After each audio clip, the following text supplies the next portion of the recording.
Good morning and welcome to the United States Holocaust Memorial Museum. My name is Bill Benson. I am the host of the museum's public program, First Person. Thanks for joining us today.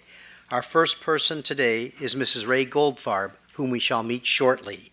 This 2016 season of First Person is made possible by the generosity of the Lewis Franklin Smith Foundation with additional funding from the Arlene and Daniel Fisher Foundation. We are grateful for their sponsorship, and I'm pleased to let you know that Mr. Lewis Smith is here with us today.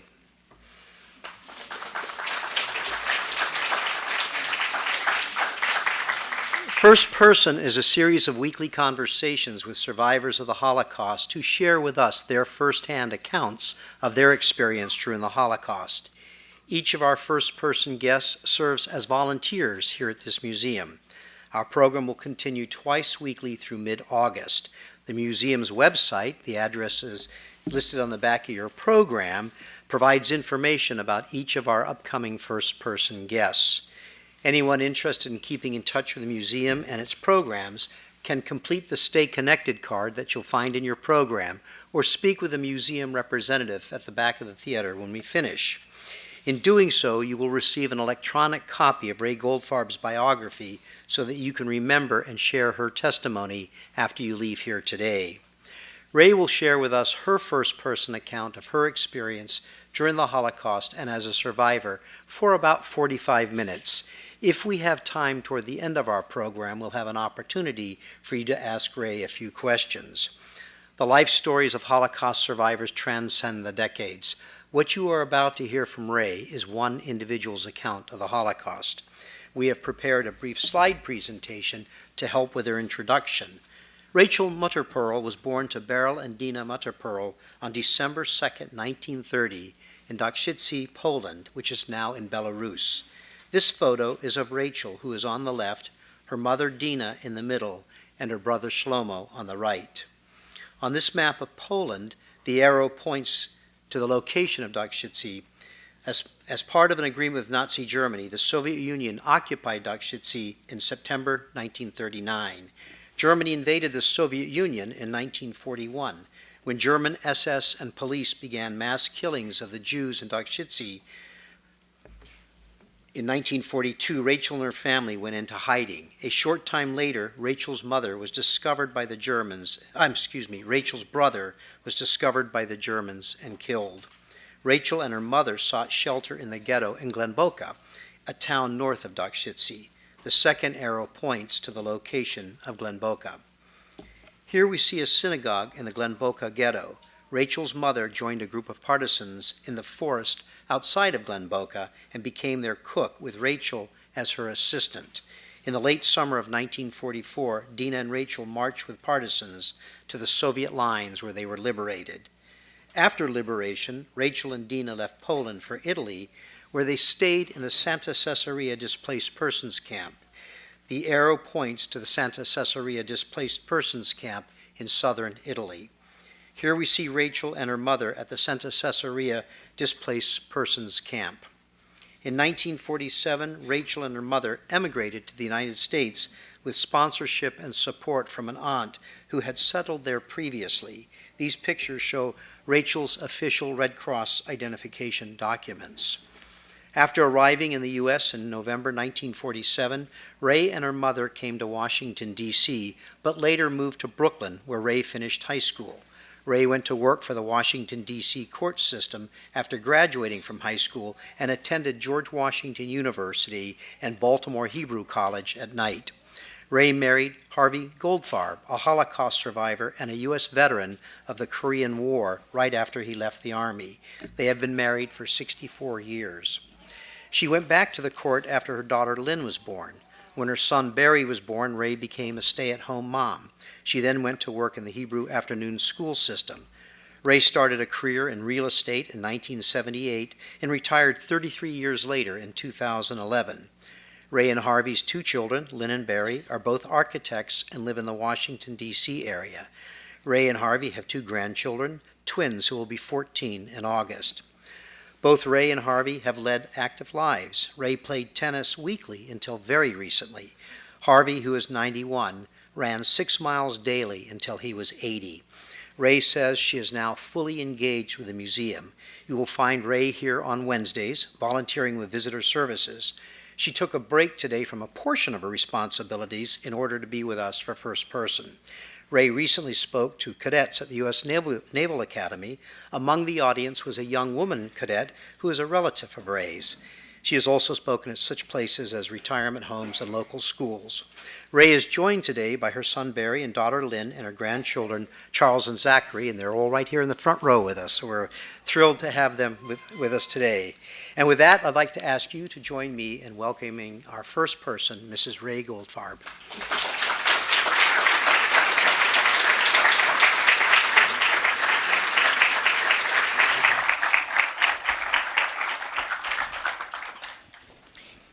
Ray, thank you so much for joining us today and for being willing to be our first person. We have such a short period, an hour, and you have so much to share with us, so we'll start right away if that's okay. Okay. Okay. Before you tell us what happened to you and your family during the war and the Holocaust, let's start first with you telling us about your community, your family, your life in the years before the war actually began.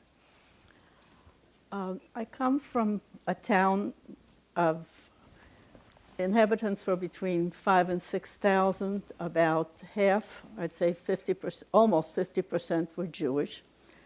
It was a border town, and there was a large military presence. There was a military outpost. My parents were both in business. My mother had a fabric store, and my father was supplying the military there with beef, and also did exports to Germany of grain and animals, some pigs, and mostly. We were a well-to-do family, and I had a pretty comfortable childhood as long as it lasted. My father was on a trip to Germany, never into Germany, always delivered his goods to the border with Germany. And he found, that was 1937, early 1937, and he found out that there was a segment of German Jews that was housed in a warehouse, went in to see what was happening. He found out, of course, that they were made to leave Germany. They were deported back to Poland because they were originally from Poland. And he got sick, got some sort of an infection that couldn't find out what it was, and of course it was the pre-antibiotic age. And he died in 1937, the end of 1937. My mother took over both businesses. She was very busy, but she had plenty of help at home. My father's mother, my grandmother on my father's side, lived with us, and she had help for my brother and me and for the household. The Russians came in 1939.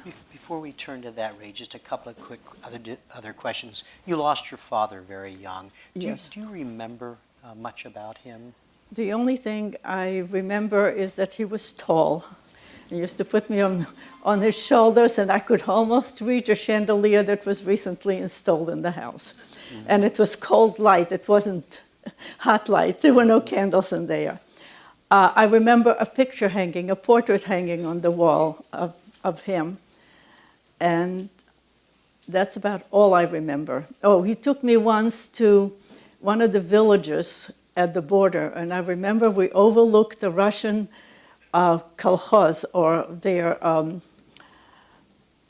collective settlement. And I remember they were playing the Russian music and dancing to it, but that's about all I remember about him. You started school at a really early age, right? Yes, I was put in school at the age of 3. My father was involved in modern Jewish education, and they opened a school across from our house, and they needed to fill it with a certain number of students. and I was volunteered to be a student there. I was reading by then. I had a governess who taught me to read Hebrew. It was a Hebrew school, so I was a natural to go in there. I was a little bit advanced over the kids and enjoyed being the teacher, and of course with much pride. Ray, you were officially you were born in 1930, but in fact you were born in 1932. What accounts for the difference? My mother was my mother was always thinking ahead. When the Germans came in, real young children were separated from their parents and taken away first. And being a resourceful woman, she decided that if I was made older, then I would have a better chance. I would be accepted more, and I was a pretty developed child, I guess. Well, with that early education for start, too. That's right, the education to start, so I was able to pass for a little older. Of course, I don't care. Age is only relative. The only way I could substantiate it that my aunt had a picture of me, and there was a date on it in the back. But when I entered school here in the United States, they accepted the fact that I was younger, and I could enroll into school. Ray, of course, Nazi Germany attacked Poland on September 1st, 1939, starting the Second World War. On September 17th, the Soviet Union invaded Poland from the east as part of their agreement with the Nazis. Your town was occupied by the Russians. You were just 7 years old. What can you tell us about that period of time when you were under the Russian occupation? The Russians did not look very favorably on people who had means. There was a Russian expression that the population, the Jewish population, used. It won't mean anything to you. Tvayo mayo mayo mayo. It means yours is mine and mine is mine. My mother had to liquidate her business. She distributed the fabrics to a lot of farmers, clients of hers, with the understanding that they would supply us with some food items. And if she needed something for clothing, there were no department stores. You must understand that people bought fabrics and made their own clothing. So that was a very important commodity to them. Some of them were friends because of it, and some of them, of course, were the opposite. And under the Russians, you were not permitted to practice religion anymore, is that right? No, not quite. They looked down on religion. They did not approve of any religion. Communism is anti-religion. But we could still practice some of it. Of course, the Hebrew school was closed, and I went to a public school. I was able to enroll in a public school and did rather well. Some of the people were deported. Another family was moved into our house to vacate their home for some of the Russian hierarchy. And life was not as good. We had no more help in the house. My mother had to learn to cook some, but that wasn't that much of a hardship. As you were explaining to us, the Russians looked on your family as bourgeois, and at one point you thought you might be sent to Siberia, and weren't, of course, but there was some sense that you wished you had been in the family. Will you say a little bit about that? The people, we were packed. You could only take what you could carry, so I remember the bundles ready, so and they would come in the middle of the night. So we would be ready in case we were deported. A few families were deported, and of course they were the lucky ones, even though life was harsh, but some of them managed to survive. Ray, you lived under the Russian occupation for the better part of almost 2 years, but in June 1941, Germany turned on the Soviets and attacked the Soviet Union. The German army entered your town in the late summer of 1941. By the end of 1941, the Germans forced you and the other Jews of Dakshetsy into a ghetto. What do you recall of how life changed once the Germans occupied your town? And then what was it like for you to go into the ghetto? Before even the ghetto, the Jews were instructed to mark their clothing by sewing on a Star of David in the color of yellow. The Star of David was a Jewish symbol of pride.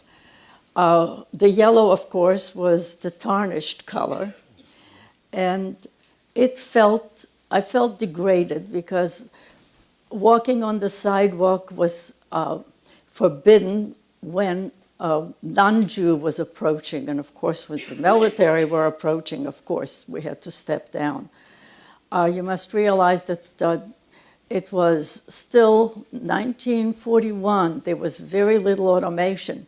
Most of the travel was done by horse and buggy, and I needn't tell you what happens to a street when horses pass by and it rains. It was rather foul. And when we had to step down, I remember the shoes getting soiled and, of course, the smell of it coming home. And that felt very degrading. But it wasn't as bad as when we were put into a restricted space that was called a ghetto. The ghetto was an area that was fenced off. It was one border of the ghetto was a main road, so most of the houses had gates, so those gates were closed off. One side of the ghetto was a river, and that was a natural barrier too.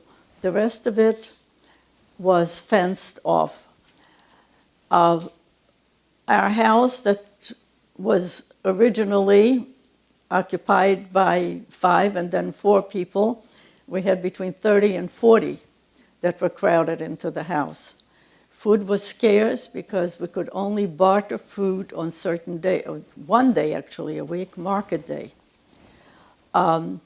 People were taken out on assignments to work. It was a requirement to provide workers to take care of the military that was stationed in the barracks that were originally occupied by the Polish army.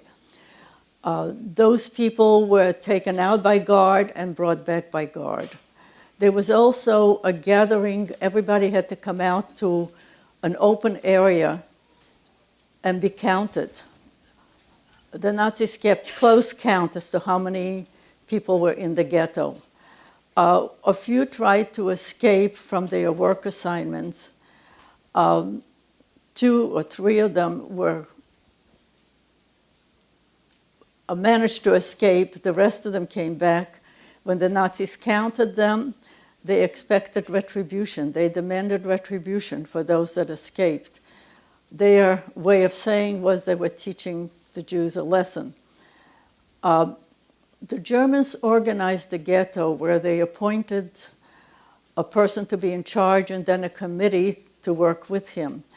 The Germans demanded sort of a restitution, call it whatever you will, to give up valuables at first, then any kind of silver utensils, and eventually they called it all for the war effort. They asked for copper and iron to be turned over to them. Basically, they robbed the ghetto of any wealth that there was in there. For the people that escaped, they requested that 10 for 1 be given to them to show the ghetto a lesson so nobody else would try to escape. Those in charge offered themselves as hostages. However, they required that they give 10 young people of the same age as hostages.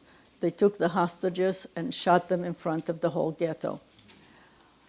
That meant that anybody who would try to escape would be responsible for 10 lives of equal age. Ray, you told me that before long, the Germans began actively diminishing the ghetto. Under the disguise of resettlement, they collected a number of people, and it became known that they took them to a pit and just gunned them down. The next time they asked for a count, some of the people hid. And of course, whoever they managed to catch was disposed of the same way. We had a hiding place. The house was built in such a way that there was a warehouse attached to the house, but there was a blank space between the walls under the same roof, and that was our hiding place. Knowing what was coming up, there was provisions stored there, and when a call came out to come for a count, we would hide there.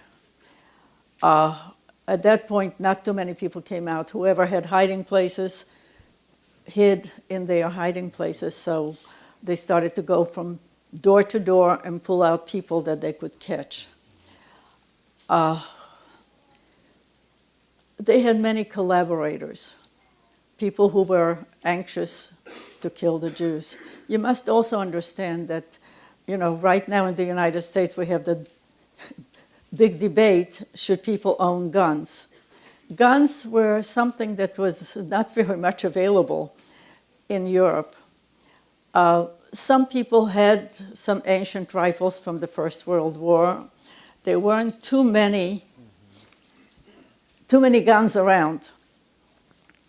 The ability to escape was not there, simply because some of the public were belligerent also. I'm going ahead here, but we hid the last closing of the ghetto, the last massacre that occurred. We hid in the space between the walls. Not too many people managed to get in. My mother, my brother, and I, my grandmother, and some other kids that were living in the house managed to get into the hiding place. If I remember right, Ray, to get into it, you had to climb on top of your stove and over an opening? The baker's oven. The baker's oven, okay. The house had a baker's oven. Okay.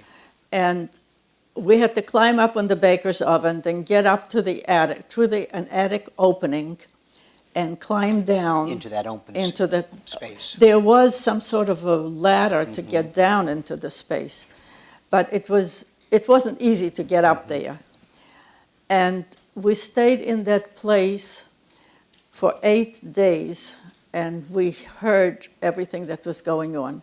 Much of it that I'm telling you is my mother's retelling, because I remember things only as frames, like you look at pictures. From my mother's retelling, we were in there for 8 days. Sanitation was poor. Food wasn't very plentiful. It was water especially became an issue. And a few of the people that were in there got out after 8 days, and of course they were caught, and we heard them being caught. So it was a question of how long can we stay there. We heard about the arguments amongst those that were looting, and like my mother said, she heard neighbors that she considered friends arguing over a pot or over a spoon. We stayed there for 2 more days and then climbed out. My mother sent my brother and I first. She came out behind us, and my grandmother behind her. Well, 2 kids came out before my grandmother. We thought that it was quiet because all the noise stopped.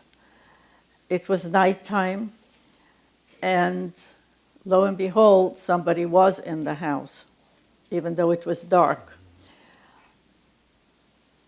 My mother took us into another hiding place in a pantry, and we climbed into a cellar. My mother, my brother, two other children, and my mother was the last one. My grandmother, being slower, was behind us. She heard the voices coming closer. She quickly put the cover over the cellar, and she acted crazy. So when she was caught, she said she doesn't know where she is, what's going on, and they took her away. We stayed in that cellar until the next night, climbed out. It was quiet, it was nighttime, and my mother figured the best way to get out of the ghetto was going toward the river. We crossed the river only to be stopped by two guards with rifles. Mother knew them, and she begged them to let her go. She said she has valuables. If they'll put their rifles on their shoulders, put out their hands, she'll fill it with whatever she had.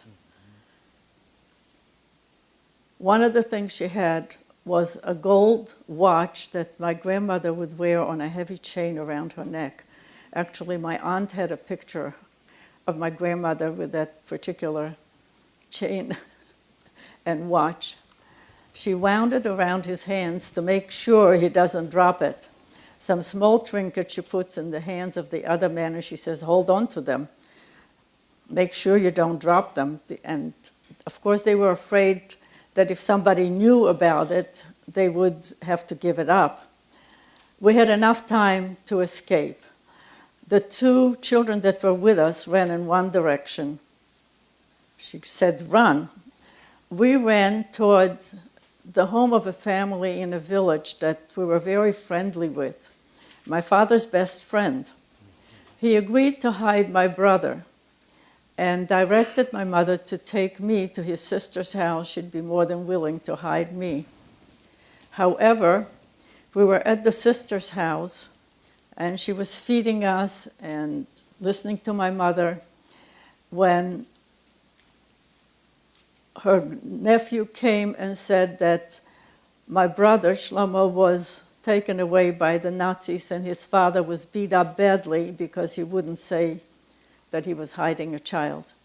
It was his own mother-in-law that told on him, who lived with him and depended on him for sustenance. But she was willing to give up a Jew for 10 kilos sugar. The house we were in, the woman gave us some food and told us where to hide. She said the best place to hide would be a bathhouse because there were no baths and showers in people's houses in villages. They'd go on Saturday to get a bath to be clean for Sunday church. So we hid during the day. At night, again, we started to run. We went through the fields, and it took us a couple of days to reach the house of the woman who took care of my brother. Of course, she was sad that she was single. She was older. She had no children. And she was sad to hear about my brother and offered to go into town to find out what his fate was. And if he's still alive, maybe they will give him to her so she would have a son because she loved him. She came back and told us that he was shot. So we know the date he was shot. He was shot the 8th of June in 1942. The ghetto didn't last long. They were still progressing very quickly toward the Russian front. The prisoners, the Russian army did not fight very much. They laid down their arms and thought they'd be better off as prisoners of war. They were decrepit, they were hungry, they didn't have much will to fight. However, the Nazis did not treat them very well. They did not feed them. They took away everything they had. And they marched them toward Germany.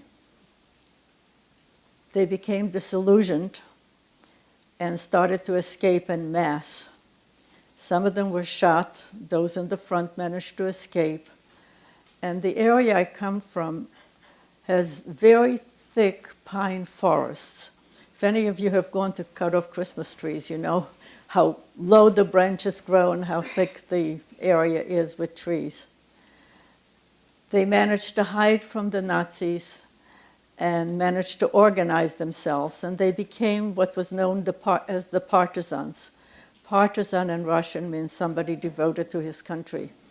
And so they became the Russian underground that organized in the back of the German armies. Those Jews that managed to escape tried to join them. Some of them were not very friendly, but nonetheless, they needed people who lived in the area and knew the area, and so they were willing to accept them.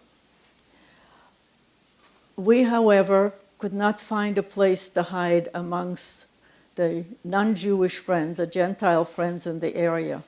My mother was well known and everybody knew who her friends were. We got to the house of a woman who was widowed, and my father basically helped her keep her farm. She originally came from France, married a Polish soldier, and settled in Poland. However, she was afraid to hide us because she depended very much on the villagers to help her keep her farm.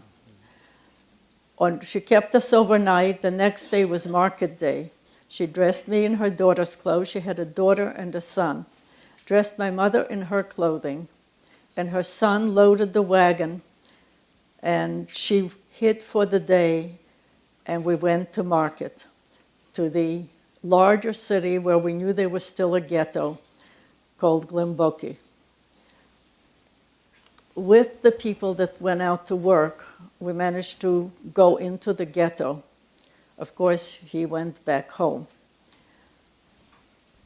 Mother was able to contact through them a friend of my father's who managed to get a gun and brought it in a basket of eggs to marketplace where it was arranged for Mother to meet him. They would allow the Jews to barter for food on market day because that kept the farmers happy. They were able to sell some of their goods.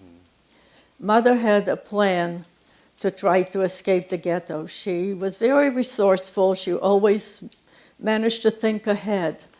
And of course, she was a brave woman. I think my mother was very brave and managed to live to the age of 99 and a half eventually. But she tried to organize in the ghetto some people. She knew she needed manpower, and she knew she needed somebody that would be of value to the partisans. There was a doctor in town who was willing to escape. He knew what the fate would be, what his fate would be. And so we organized to try to escape. A tunnel was dug under the fence.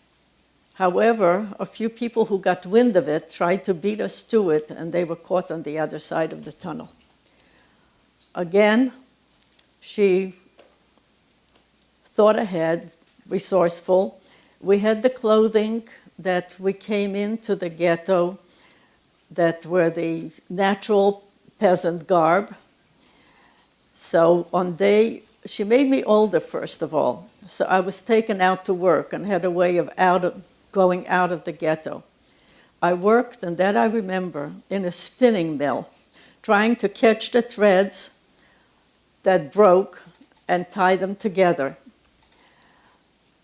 On that market day, Mother had the basket with the straw and the gun. She managed to barter for a few eggs, put them on top, and we came out trying to mingle with the peasants that were returning back to their villages and try to find the partisans. And didn't your mother find a way to get some identification for you? In the ghetto, in order to not to be taken away, in order to be taken to work, she had to get identification for both of us. She knew somebody she knew a lot of people in that ghetto because of business connections. In addition to selling fabrics in her store, she also sold wholesale. She would go to the large cities, to Lodz, to Vilna, to Warsaw, and buy bolts of goods, bring them back, sell them to some of the smaller stores in the area. So she had much connection. Somebody's daughter was taken away, her documentation was left. That was my first set of documents that I was made 4 years older, so I could go out to work. Mother got documents for herself from somebody too, so we were able to go out to work. There was one time when the Nazis sort of, under the disguise of resettlement, took a lot of the Jews out of the ghetto. And we were at work, we came back, we found out that the ghetto was going to be closed down for the day. We hid, we managed not to be taken. After that, it became imperative that we get out. So on market day, got dressed properly, went out with the population to barter, went to the edge of the ghetto and slipped in with the farmers. And as they were going back home, we went with them.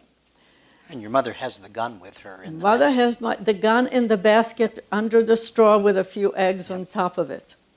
We were stopped by a truck that was carrying Germans. Mother was a beautiful woman. She was asked if she would like a ride, where her village is. She says, "Where are you going? I'll know if you're going the right way." They named a village, she named a village further up. So they gave us a partial ride in the back of their truck. With the German soldiers? With the German soldiers. They let us off where they were going, and on foot we managed to go further into the area, into the forests. And found the partisans. We found what they called themselves a special group or a forward group it was a small group that lived at the edge of the forest as a reconnaissance for the partisans who were deeper in the forest. We didn't know at the time, but the head of the group was actually Jewish. The men in the group were not very keen on keeping a woman and a child. Yeah. And he said that they needed a cook, and it was natural. The group could then mingle better with the population if they had a woman as a cook. They wouldn't have to ask the population to do the work for them, and they accepted us. Mother was the cook for 20-some people. She didn't know how to cook much, but there weren't many supplies. There was plenty of potatoes and onions. And she knew that if you sauteed onions, they give you a better flavor. They were very happy. The villagers have learned something new. Potatoes with onions and garlic. Jews are forbidden pork. And Mother told them that it's best that we don't tax the population there and take away their pork. She's going to make a wonderful meal without it. And they liked it. They liked it. The population liked it because they weren't imposed on. And you served as her assistant. Yes, I was her assistant. I learned how to peel potatoes and carrots very well. I can do it to this day. And my children will attest to that. I make wonderful potato pancakes. And you're in very primitive conditions there. Very primitive conditions. What was conditions. it like living there in the woods? We were fortunate if we could sleep under some sort of a roof.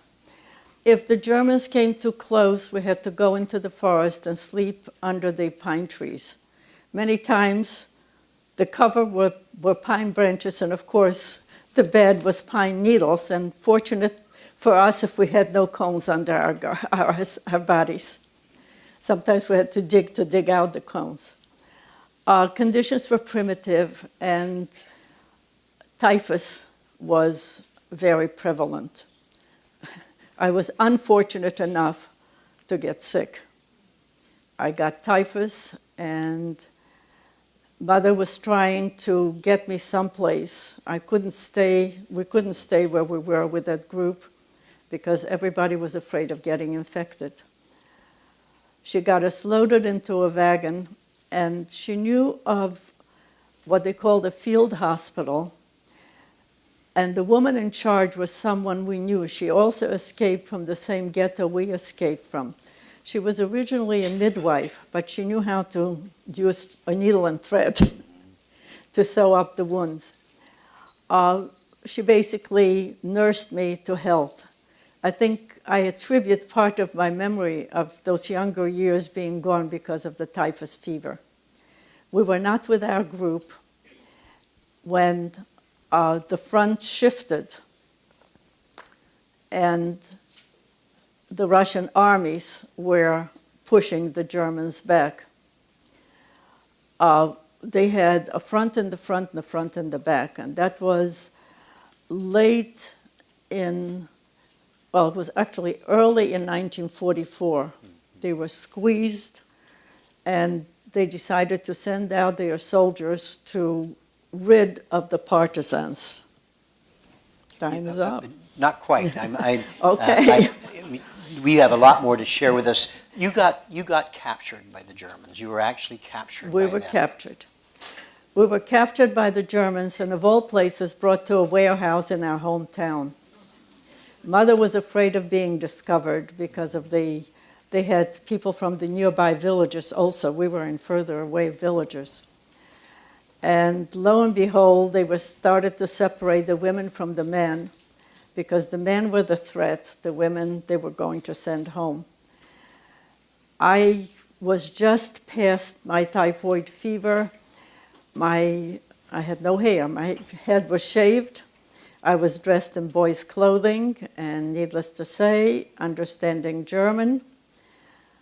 Mädchen one way, Jung the other way. My mother and I were going to be separated, and they decided that I was a boy. Being a child, I said Mädchen, one German word, and then they decided that I might be Jewish. Mother jumped out and she said, no, she is not. Mother acted very haughty to them. What do you mean she is Jewish? She is my child. And she had typhus, and that's why she has no hair, so that you Germans will not get sick from the lice in the hair that spread the typhus. And she spoke to them only in high-class Polish and convinced them that she was not Jewish, and they decided she was harboring a Jewish child. She told them she was a laundress for the Germans, and of course she had no place to leave me because she was a widow and had to take me with her, and being a child, I picked up some words. And all of a sudden, they started to test me, and I guess I was smart enough not to act that I knew too much. They put us on the gallows.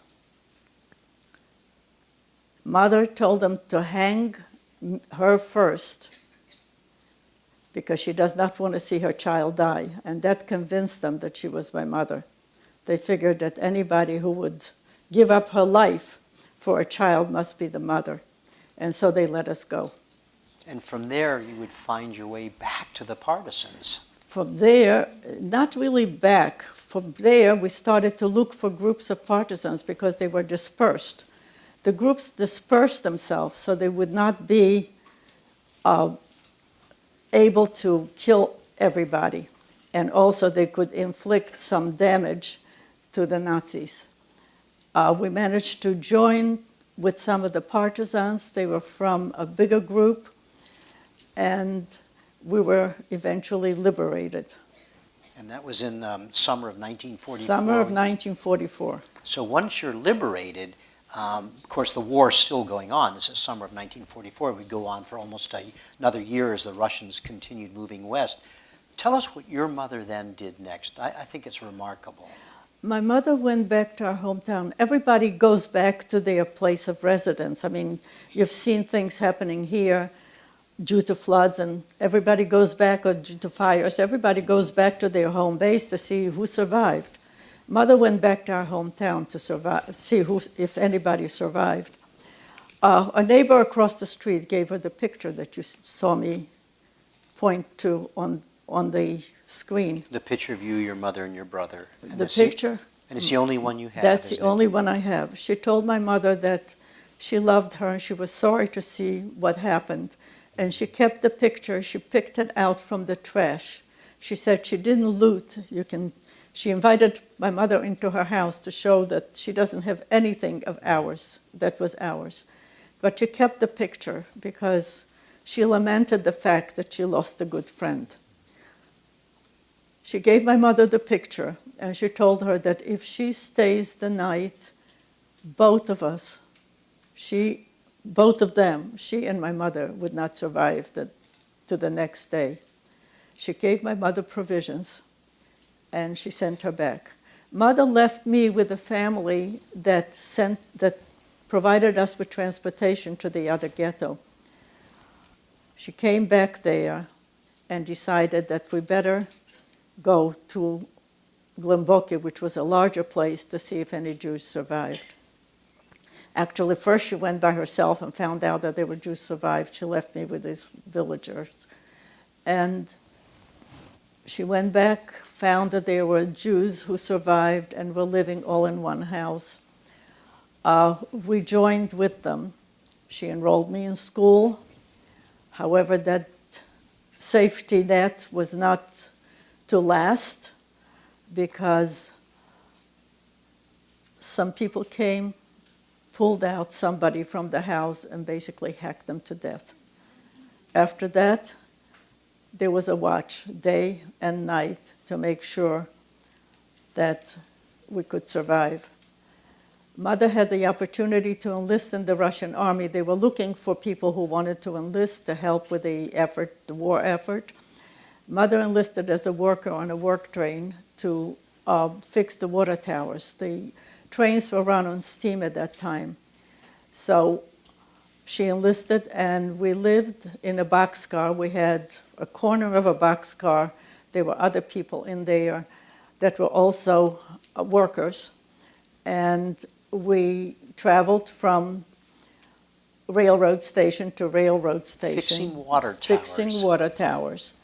We got as far as Prussia, where conditions were horrible. The Prussians basically mined everything and mined themselves so that they would inflict damage to the Russians. You described to me that the Prussians would actually put mines and bombs on corpses so that if the Russians wanted to loot the corpse. They would mine the corpses. They mined, Prussia was pretty progressive, like Germany. They mined any kind of fixtures that the Russians may want to loot. And if they reached for them, some of them committed suicide, but they mined themselves, and they had the guns in their hands. And if the Russians tried to disarm them, they would blow up. By the railroad station, we always went out to get water from a source. And there was a worn path that they were warned to just walk with the path. A Russian soldier who was a little inebriated happened to step off the path and got blown up. At that point, Mother's idea of enlisting was to reach the American line so that we could cross over to the Allied line. However, it was impossible to go any further because the front lines were very dangerous to cross. The area where we were was dangerous. She found out that there were some Jews that gathered in Lublin, and that's where we got the document, and got our boxcar attached to a train that was going in that direction. And we ended up in the city of Lublin, which was sort of further southern part of Poland. And we stayed there for a number of time. That's where the Red Cross came in to help with food, some clothing, and of course the idea for us was to try to get us into the American zone for one thing, and to try to get closer to what was then called Palestine, that is now Israel, because that's the only place that would accept us. Going to the United States was a difficult project. We eventually were able to contact my father's sister and her husband. Mother remembered the address from writing to them, except for she did not remember D.C. And the letters went to the state of Washington, and they never got them. However, my mother advertised in a Jewish paper, and my uncle saw that we survived and got in touch with us. By then, we had managed to get to Italy. We came to Italy and found out that the day before, the war there had ended.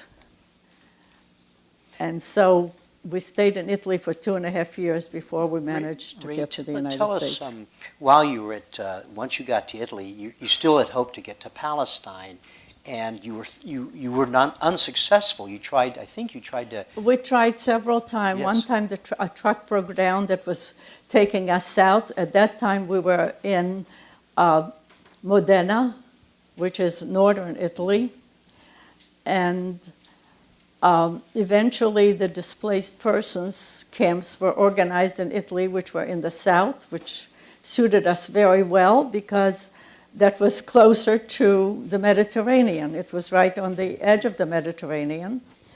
However, my mother developed asthma, and of all the times when we were about to be taken to a ship, she had an asthma attack and was taken to the hospital. That particular group ended up in Cyprus. They were interned in Cyprus by the British. Interned in Cyprus, right. Mm-hmm. So somehow we escaped that, and we're at that point had been contacted by my uncle and aunt, and they started the process of getting us to the United States. And you arrived here in 1947, finally were able to make it here.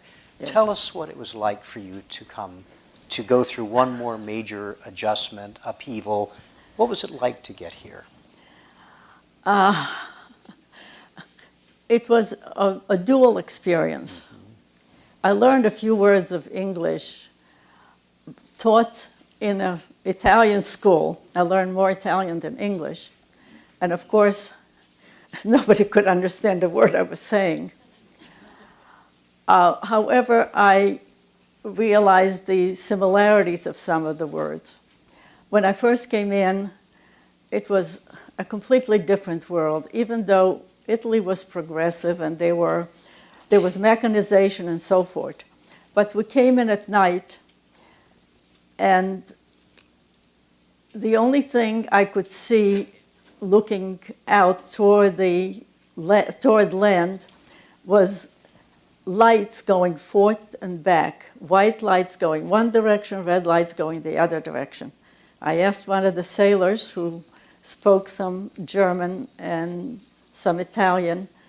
We came over on a troop ship, basically slept in bunks, and the ship almost went down one day out of New York, but it was listing so badly, but fortunately the storm ceased and able to right itself. And he told me that those are cars going across bridges. Never saw so many cars. Mm-hmm. Of course, the next morning, when it all cleared up, we saw the tall buildings of New York, Statue of Liberty. I didn't know what it was, frankly. I saw a statue in the water, and I was told it's the Statue of Liberty. However, I was very much impressed with all the tall buildings. It was only when I was in high school that some of the students and I went to Ellis Island and was able to climb up in the Statue of Liberty. Ray, you were 15, in fact, when you arrived, but officially everybody thought you were 17, Right. and they put you in elementary school. I had right? no papers, Okay. and I couldn't go anywhere to be accepted unless I had papers. My uncle put me in a private Jewish school, Hebrew school. I spoke Hebrew. I learned it as a child. To this day, I can still speak it better than I can Polish or Russian, because somehow it stuck with me, because it was a language that I've learned much, much younger and had no resentment against. Polish and Russian I had much resentment against. I understand some of it, and here in the museum, when I meet some people that speak Russian or Polish, I can understand some of it, not all of it. I haven't spoken it in 70 years. But I've never developed this love for it. And also, it has no connection. Slavic languages have no connection with English. So I was put in elementary school, in a private school. The kids spoke Hebrew and English. I could communicate in Hebrew, and I picked up enough English. Also, my uncle had a grocery store, and as soon as I came back from school, I would go down to the store, and of course, everybody spoke English. And I learned the names of the canned goods before I learned anything else. I knew what peas and carrots and beets were, and I knew what bread and milk were, and of course, I knew all the names of the different soft drinks. And little by little, I learned English by connecting some of the words from German and Italian to the English. And I was fortunate enough to have teachers in school who I was a willing student, and they were willing teachers. It sounded, from what you told me, remarkable teachers that took Remarkable you under wing. one. My first teacher was someone who lost a son and her husband in the Second World War. And I was already in junior high. At that time, it wasn't middle school, it was junior high. I had enough knowledge to enter. I was given a test and told that I qualify. And she came in every morning for half hour to 45 minutes earlier and taught me sentence structure. Ray, in the little time we have left, which is very little, I want to ask you a couple more questions. You told us, not only have you just said how brave your mother was, from everything you've told us, she was clearly a remarkable human being, and just as resourceful as anybody could ever possibly be. What was her life like when she came to the United States? Mother had a very difficult time adjusting. She was used to being in charge, being a businesswoman, having her own business. We were, needless to say, penniless. Right. She didn't know the language, and it was hard for her to adjust. She did not want to live on charity, basically, from my aunt and uncle. And there was more ability for her to get some sort of work in New York. So she moved to New York, and needless to say, she got a job in a factory, and the only thing she could do was run a sewing machine on a straight line. Didn't know any other way. She got a job that paid $20 a week. Our rent was $60 a month. It was very little to go with. My father had some relatives in New York, and they were helpful in some way. One of them had a butcher shop and made sure my mother had some meat on the table.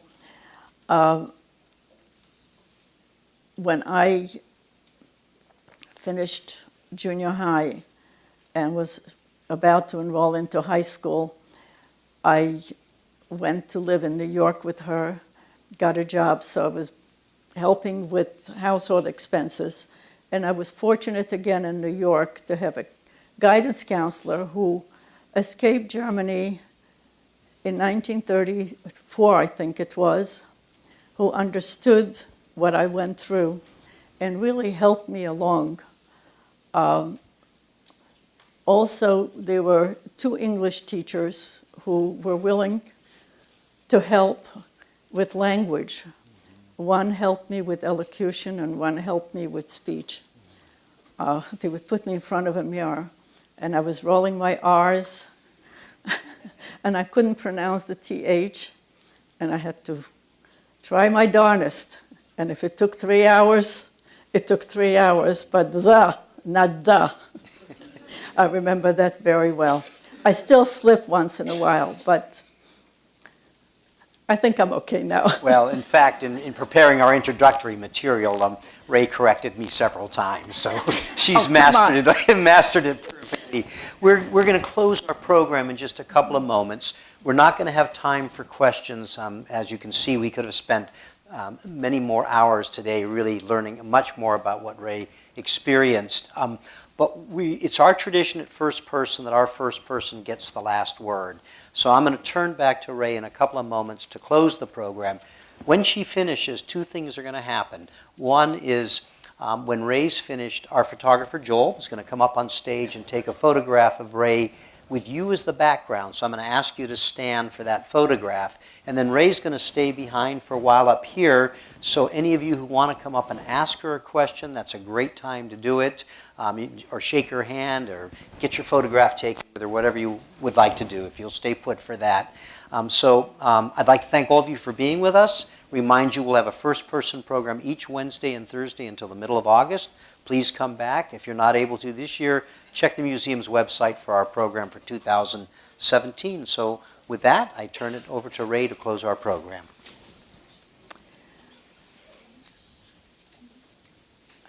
I like to tell about my experiences because that's the only memorial to an extended family. My mother was one of 8. My father was one of 3. There's nothing left of them. There's nothing to remember them with, other than the fact that I speak to you and tell you about it. My own experience have taught me that prejudice is wrong, especially when aided and abetted by one's own townspeople and neighbors, out of jealousy and greed. This is well recorded in an exhibit that you can see here. It's temporarily here on this level called Some Were Neighbors, about intimidation by the public. I urge you, if you have the time, to please visit that exhibit, and of course the main exhibit about Nazi propaganda and artifacts that are by ticket access, by pass access on the 4th level. And I thank you all for coming.